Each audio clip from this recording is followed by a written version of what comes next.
नमस्कार प्रिय विद्यार्थियों, स्वागत है आपका वीकेएस फिजिक्स एकेडमी में। जैसा कि आप जानते हैं कि इलेक्ट्रॉनिक्स का जेफेट अपना टॉपिक चल रहा था जो ट्रांजिस्टर वाली यूनिट में आता है।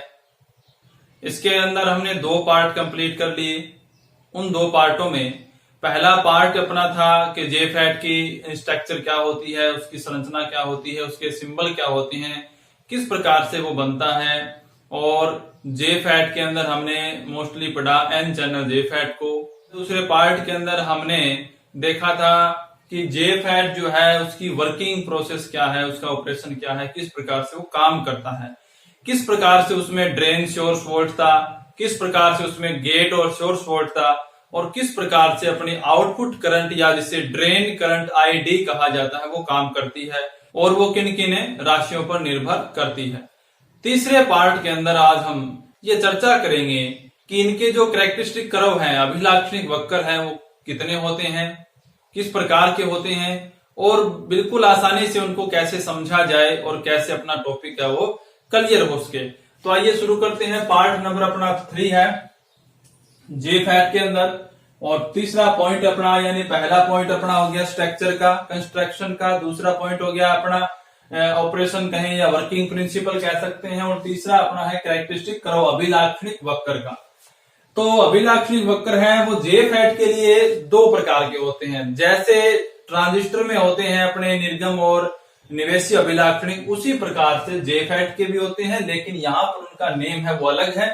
एक को कहते हैं ड्रेन कर्व या आउटपुट, यानी लास्ट में ड्रेन होता है, एक गेट होता है, उसमें कलेक्टर संग्रह अपने कलेक्टर एमीटर और बेस होते हैं। तो एक को कहते हैं ड्रेन कर्व या आउटपुट कर्व बोला जाता है, और दूसरा होता है ट्रांसफर कर्व, अंतरित अभिलाक्षणिक वक्र, और अपने आउटपुट या ड्रेन यानी कि ये अपना जो संग्रह कह सकते हैं, संग्रह की तरह मान सकते हैं, ड्रेन आउटपुट कर्व इनको बोला जाता है। तो पहले तो हम ये डेफिनेशन देखेंगे कि कैरेक्टरिस्टिक कर्व है फैट के वो क्या होते हैं, और फिर हम बेसिकली पहले पढ़ेंगे ड्रेन के बारे में कि ड्रेन किस प्रकार से होते हैं, ये वक्र किस प्रकार से होते हैं।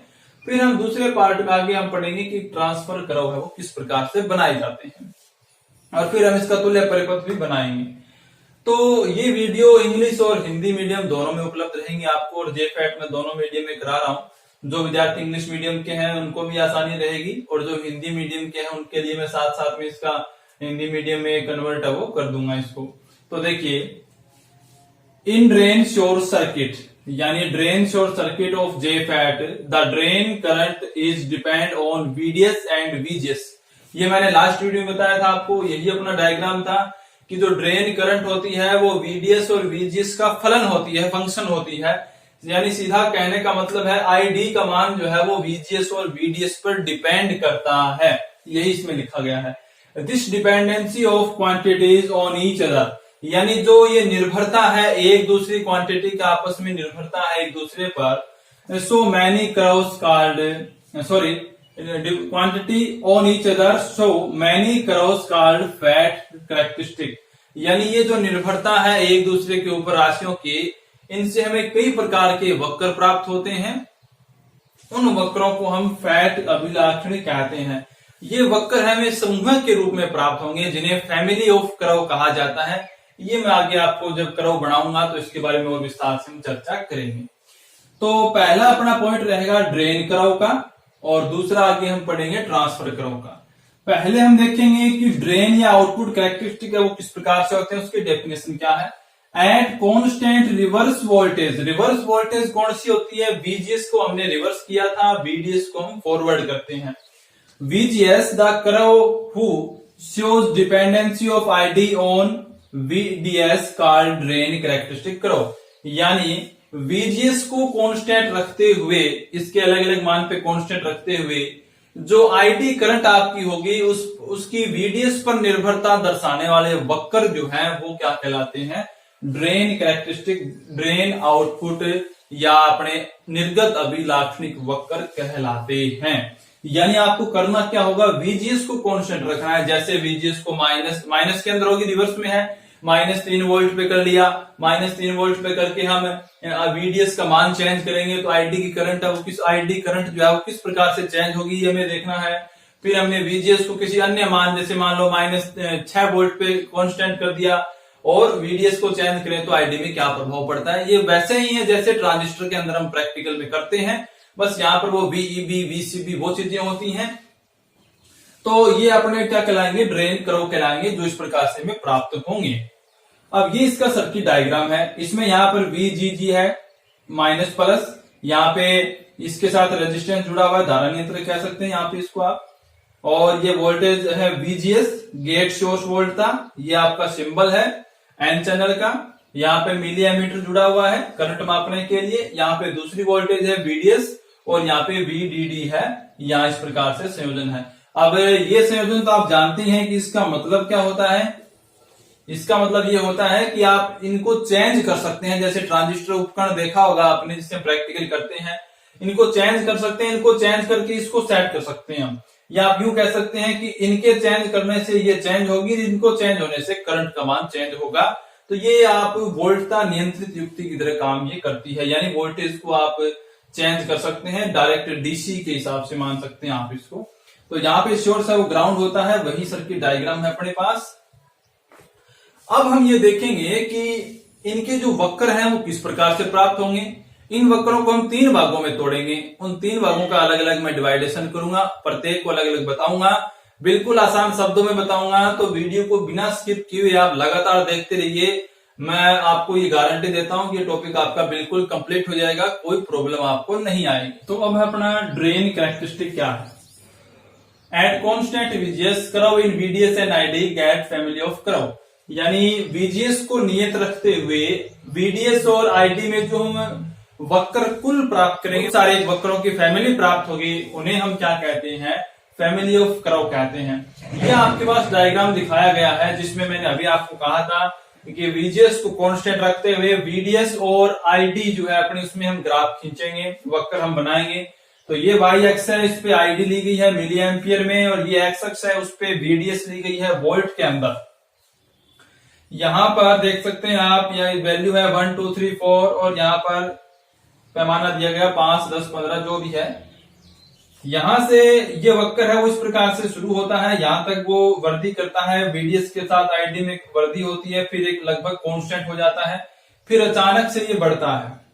उसी प्रकार सारे जो है वो अलग अलग VGS के मान पे सारे इसी प्रकार से बिहेव करते हैं। तो ये हमें इस प्रकार से वक्र प्राप्त होते हैं, ये प्रैक्टिकली वक्र है। और इन वक्रों को हम 3 रीजन में बांटेंगे। पहला रीजन है लीनियर या ओहमिक रीजन कहते हैं, रेखीय या प्रतिरोधक क्षेत्र कहलाता है। दूसरा होता है जहां से ID का मान कांस्टेंट होना शुरू हो जाता है और जहां तक कांस्टेंट रहता है वो कहलाता है आपका सैचुरेशन रीजन, संतृप्त क्षेत्र। तीसरा जहां पर अचानक से इसमें भंजन होता है, ब्रेक डाउन होता है, भंजन रीजन कहलाता है, भंजन क्षेत्र ये कहलाता है। तो हम इन्हीं तीनों के बारे में अलग अलग चर्चा करेंगे, कहां पर क्या होता है। काफी इंपॉर्टेंट और काफी आसान भी है अगर आप इसको बड़े ध्यान से देखेंगे। तो इसमें ये देखिए आप, यहां पर पिंच ऑफ रीजन दिखाया गया, यानी पिंच ऑफ रीजन का मतलब है यहाँ पे पिंच ऑफ वोल्टेज होगी VP और ये क्षेत्र पिंच ऑफ है, यानी जिसके बाद, जिस रीजन के बाद, जिस वोल्टेज के बाद जो अपना ID का मान है वो लगभग कांस्टेंट हो जाता है, उस वोल्टेज को VP यानी पिंच ऑफ वोल्टेज कहा जाता है। और ये जो एरिया है वो पिंच ऑफ रीजन कहलाता है। तो और यहाँ पर आप देख सकते हैं, ये यहाँ पर जो लीनियर और सैचुरेशन रीजन का जो यहाँ पे बाउंड्री है उसको हम नी वोल्टेज कहलाते हैं, नी वोल्टता कहते हैं। ये वैल्यू IDSS है, इसके बारे में पहले में बताया था। IDSS का मतलब क्या है, ड्रेन सोर्स करंट है, और यहाँ पर सैचुरेशन रीजन के अंदर इसको लिखा गया। तो यहाँ पर 3 हम बांटेंगे क्षेत्रों को, ओमिक रीजन या लीनियर रीजन, सैचुरेशन रीजन और ब्रेक डाउन रीजन। तो पहले हम चर्चा करेंगे इस क्षेत्र की। ये अपना ओमिक या लीनियर क्षेत्र है, जो मैंने डॉटेड लाइन से इधर क्रॉस किया, एक लाइन ये भी यहाँ पे दिखाई गई। इस लाइन का मतलब है यहाँ तक जो है वो लगातार VDS के साथ ID की वैल्यू चेंज होगी, यानी बढ़ती रहेगी। VDS बढ़ने से उसके बाद वो कांस्टेंट होना शुरू हो जाती है। तो ये एरिया जो है, ये वाला इस लाइन के इधर इधर, ये सारा जो है वो ओमिक रीजन में आता है। पहला है ओमिक या लीनियर रीजन। इसमें देखें पहला पॉइंट्स क्या है, for low value of VDS, यानी ये जो क्षेत्र है वो VDS की कम वैल्यू के लिए अप्लाई होता है, कम वैल्यू पर हमें प्राप्त होता है। Channel road work as resistance, जो हमारा चैनल था, एन चैनल, जो उसमें सेमीकंडक्टर रोड होती है, वो इस क्षेत्र में एक प्रतिरोधक की तरह काम करती है, यानी कि ओम का नियम इसमें लागू होता है, वोल्टता समानुपाती होती है यहाँ पर लगभग करंट के, इसलिए इसको ओमिक रीजन भी बोला जाता है। यानी VDS डायरेक्टली प्रोपोर्शनल ID, यानी जो ड्रेन करंट है उसके साथ VDS है वो लगभग समानुपाती होती है, यानी लगभग उसके साथ वैरी होती है, जैसे VDS का मान वैरी होता है, इसलिए इसको ओमिक या रेखीय क्षेत्र बोला जाता है। दूसरा स्टेप आप देखें, ID ऑलमोस्ट कांस्टेंट, ये कौन सा है? ये है सैचुरेशन क्षेत्र।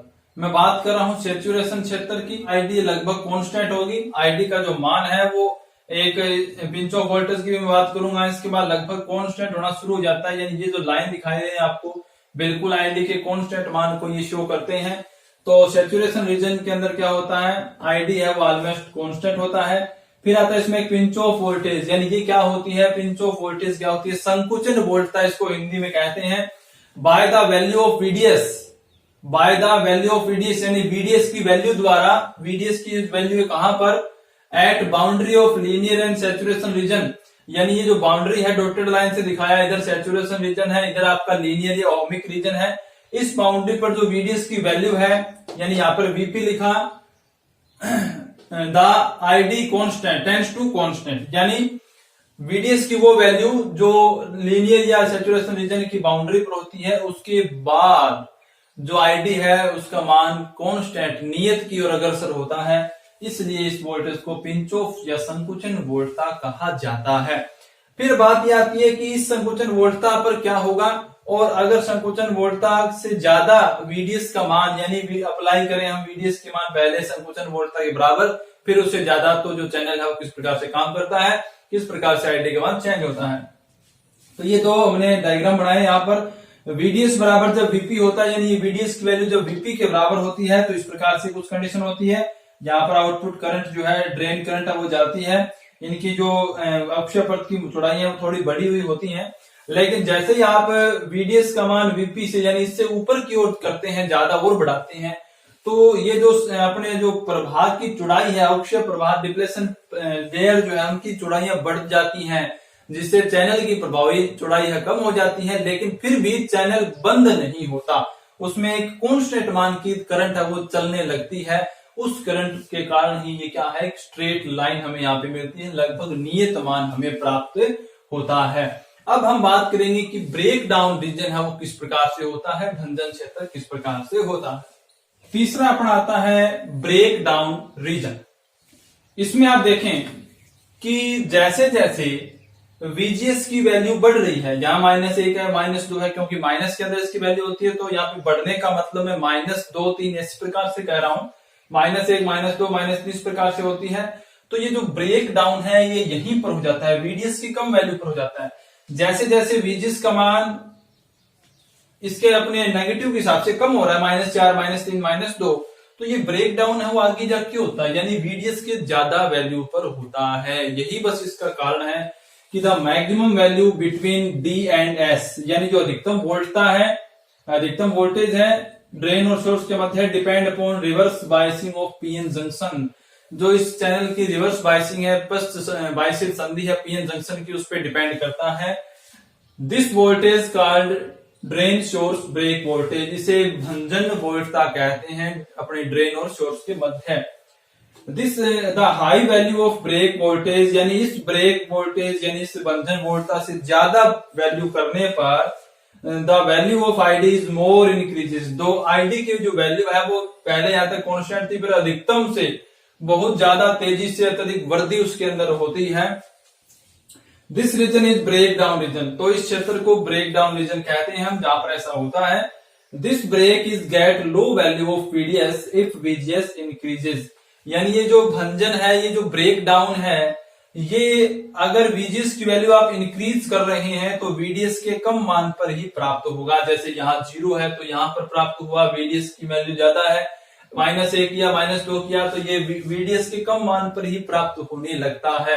तो ये टोटल रीजन जो है वो ब्रेक डाउन रीजन कहलाता है। तो ये हमारे जो कैरेक्टरिस्टिक कर्व थे वो थे अपने ड्रेन के लिए बताया मैंने, ड्रेन के अंदर मैंने लीनियर, सैचुरेशन और ब्रेकडाउन 3 रीजन की बात की। अगली वीडियो में हम ट्रांसफर, जो मैंने एक और बताया था कि ट्रांसफर कैरेक्टरिस्टिक इसके दूसरे होते हैं, ये ड्रेन या आउटपुट कैरेक्टरिस्टिक हैं, उनके बारे में चर्चा करूंगा और उनका तुल्य परिपथ बनाऊंगा। फैट का, जे फैट का तुल्य परिपथ किस प्रकार से होता है, और साथ साथ में हम जे फैट और बीजेटी यानी फैट और बीजेटी के मध्य क्या डिफरेंस होता है, किस प्रकार से उसकी हम तुलना कर सकते हैं, इसके बारे में हम चर्चा करेंगे। तो वीडियो अगर अच्छी लगे तो लाइक कमेंट जरूर करना, वीडियो को शेयर करना ताकि अधिक से अधिक बच्चों को इसका लाभ मिल सके।